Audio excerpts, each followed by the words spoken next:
My name is Melanie Babineau, and I am a happiness creator with the Flair Mortgage Group. And we like to make happy homeowners by helping them get their mortgage financing. Amazing. And what brought you to this? I purchased my first home in 2014, and I'll be honest, the mortgage process didn't go very well. I felt very judged, and I wanted to be able to offer people a better experience. And that's what I do every day. What is a part of your story that people don't usually hear? Yeah, I think my story is a little different. I started my life as a massage therapist, and I was a flight attendant and worked in the Arctic and in Africa. And I went back to being a massage therapist, and I was just always searching for what I was wanting to do. And so with mortgages, what was maybe the most surprising hurdle that you faced changing careers? Honestly, learning how to use a computer. All the administrative part of things, and as much I'm a millennial, and I should know how to do all of this. That was a big learning curve, and then just all the different policies that are always changing, and learning that people don't fit in boxes often. Yes. And learning how to get them to fit in that box. Mm-hmm. So there's been a lot to learn. I love that. So in terms of mortgages and boxes that need to be checked, what tools have you developed to help guide your clients? One of the ones I'm most excited about that I'm still just finalizing is to help people decide between a fixed and a variable rate. Interesting. It's such a big conversation. It's not an easy choice, and it's a tool with just some questions to help you find out what you're going to be most comfortable with. And I always like to say to my clients, what's going to let you sleep at night? Yeah. And this tool is just going to help them make that decision. Mm-hmm.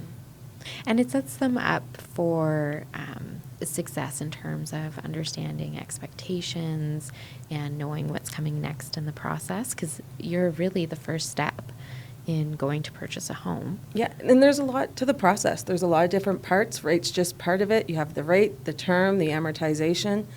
I love to work with first-time home buyers, so often they don't know these different things. So to have a tool just to be able to make something a little bit easier, because let's be honest, buying a home is completely overwhelming for most people. So if we can make that a little bit easier, a little bit less stress, then we create happiness. Yeah, it's true. I love that. What did success mean to you back then, and how has it changed now? Success back then and success now. I think when I started my mortgage career, it was all about the numbers, about getting the deals, about the volume. And now it's more about the client being truly happy. Mm-hmm. So if my clients are truly happy, it doesn't matter whether I do 10 deals in a year or 100. It's the happiness of my clients. Love that. What did you have to let go of to move forward? I think always wanting to be perfect. Mm-hmm. And rereading emails 20 times and all of that thing of just putting trust in myself. Finding the best solution is definitely a process, and just not wanting to be perfect every single moment. Yeah, and I love the trust in the self. I think that's a really big one, especially because it leads to the building of a healthy relationship, to create happiness, to make sure your clients are served. I love it, Mel. Yeah, there's a lot of really good mortgage brokers out there that have done amazing things. And just to know, I'm one of those people as well. And it's taken time to get there and to feel that confidence and to trust myself that I know I'm doing what's best for my clients. Mm-hmm. I love that. What does confidence mean to you? I think it comes back to that trust in self. Mm-hmm. Just knowing that I know what I'm doing. Mm-hmm. And I think this is a really hard one, but not second guessing. Yeah. So when I can just make that decision, sleep well at night, then I know I've done it right. Yeah. That's perfect. What are you actively working on mastering right now? Staying on top of my schedule It's so easy to put too much in. And also, especially with technology and our phones always being there, jumping from task to task. So right now I am very focused on trying to stay focused. I love that blocking time. And I do agree. It's so easy with phones and notifications of different things and emails popping in. And it's like, what's urgent versus what's not urgent. Exactly, and what's truly urgent, because, you know, when you get that email with an approval from a client, you want to get it to them right away because you want to deliver that great news. Yeah. But you really could have finished the task you were doing before because it's exciting news, but as long as your financing condition isn't that day or the next day, it can wait 5 minutes. So I'm working on waiting the 5 minutes. I love that. Me too. I'm working on the exact same thing. And time blocking, putting the time blocks in, but then sticking to them is something I'm working hard on. Because I find in our industry things change fast too. They do. And when you're waiting for that phone call from an underwriter or from a client or from the realtor, you don't want to miss it. And yeah, sometimes it means jumping around, and then are you being efficient? Yeah. And the answer is probably no. What advice would you give to realtors when working with you? Oh, the biggest one is just communicate. Let us know what's going on right away. If the client is actively shopping, if they're going to be putting an offer in, if you can let the mortgage broker know so they're prepared, so that way they can have everything super ready to submit. You know, they should have things there, but just to know, have it mentally in their queue. And then even through the process with the home inspection, how is it going? Is there a change in purchase price? If that information can be delivered instead of having to seek it out, it makes a really big difference. Like an ongoing discussion rather than It's not waiting just to hear. Yeah, it's not just sending that offer to purchase in MLS at the beginning. It's straight through to the end. Yes. And by the end, I mean all the way to closing date. If there's going to be changes right at closing, make sure you let the mortgage broker know, Yeah. because they are an important part still at that point. Yes. Yeah. I love that. How do you practice getting better without burning out? Oh, that's a really big question because I've been dealing with that a little bit. So learning the word no, prioritizing what is truly important to me, and even if I want to do things, really thinking, is that going to A, bring me happiness, B, is it something that's going to fill my cup, which goes with the happiness, and really picking and choosing and understanding that it's okay to say no. It's not going to harm relationships, especially if it's done with respect. And sometimes it's a no, not right now. Or it's just a no that doesn't fit with my goals or my focus right now. So learning to say no has been big in the past year for me. I love that. And really determining what fills your cup is so important, because running on empty is Hard. yeah. It's really hard. And then you're not there for your clients in your best way. And bringing that happiness to the whole transaction from beginning to end. Exactly. Do you find that when you're happy, business comes not easily, but do you know what I mean? Like when you're happy, business comes. I definitely think so, because I think people can feel your energy. Your network can feel if you're there or not. And if you're in a place of not being happy, I think others can feel that, and they're not going to necessarily be attracted in your direction.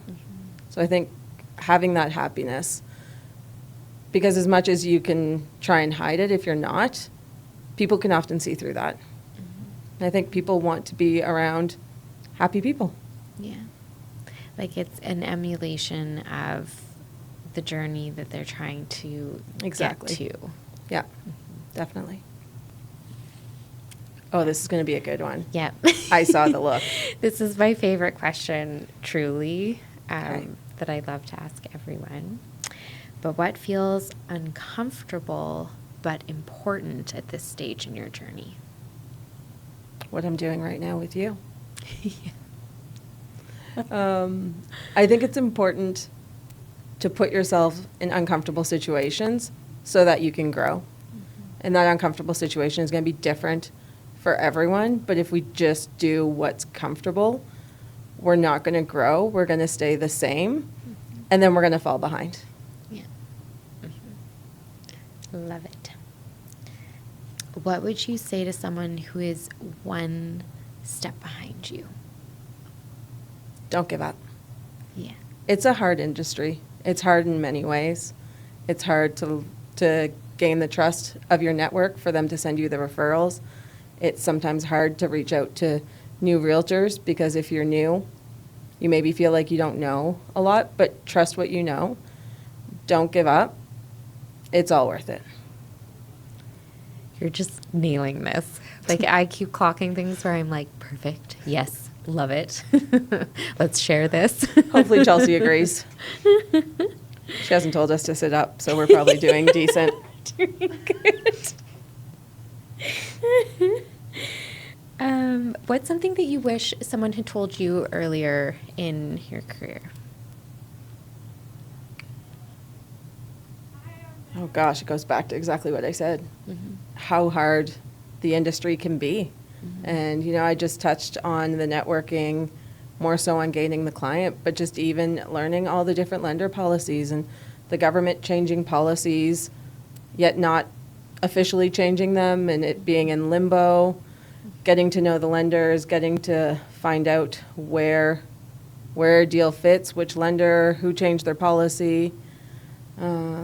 Yeah. Yeah, it's true. There's so many moving parts, even within every person's area. So I always feel like the realtor is kind of the center that you have the mortgage broker, the lawyer, the inspector, and the insurance broker even. And everyone has so many important things in order to keep the clients on track and delivering the best information. Yeah. I think what's hard sometimes is we don't necessarily fully understand everything that goes into the other person's role. Mm-hmm. And that's why building strong relationships and having those conversations of, you know, why are we doing it this way? Why is this taking long? Or why are we going that route? Mm-hmm. It's important to understand everyone's role, because if we just sit and do our own thing, then we're not serving our client in the best way. So having that team that knows what the other is doing is so important. That's where it comes back to the communication. Mm-hmm. And being interconnected. Definitely. That's one thing I've always been grateful to you for, is I know I can drop you a line and say, hey, I have a question about this and I don't understand. And you always give me time. And you've done the exact same, you know, and even doing the research and finding out what that is. Because again, people don't fit in boxes very well. Yeah. And sometimes to be able to find where they can fit, you have to do the research. And to try and do it on your own without asking other people, you're making it more difficult. Mm-hmm. It's so true. If you could offer one steadying thought to someone when they're having a day, what would it be? I think just to sit and take a breath. Mm-hmm. Things are going to work out. It might be hard. The road might be really, really bumpy. But just sit, take a breath, and think of the good things that have happened in the past, the good things that are going to happen when you get over that hurdle that you're facing. It's just to slow down. Yes. And I do love that you brought up that it's going to be tough. Not might. It will be tough. Life is not easy. Whether we're talking about the home buying process, if we're talking about careers, family, life is getting increasingly difficult, and we are busy people. Yeah. And social media doesn't help. All these different technology advances, as much as they're great, everything is always busy, and I think we really just need to take a moment, have a moment by ourselves, and just breathe. Yes. Yeah. Especially coming out of the market that we were in. Having a balanced market has been such a breath of fresh air. it's made it interesting, and I think a lot of people are now feeling more comfortable about the market because they can think and make decisions. That sellers market was very interesting, and it was great for sellers. But I don't talk to the sellers very often unless they're selling and buying, but dealing mostly with first-time home buyers. It was a really stressful time. And to be able to just sit and take a breath to make sure that that's the right house, I think is huge. Yeah, I agree. I think that's also a great tool that I'm going to tuck in for the next time I'm working with a first-time home buyer. I should probably take my own advice. Me too. It's easier to say it than to do it. It's so true. Yeah.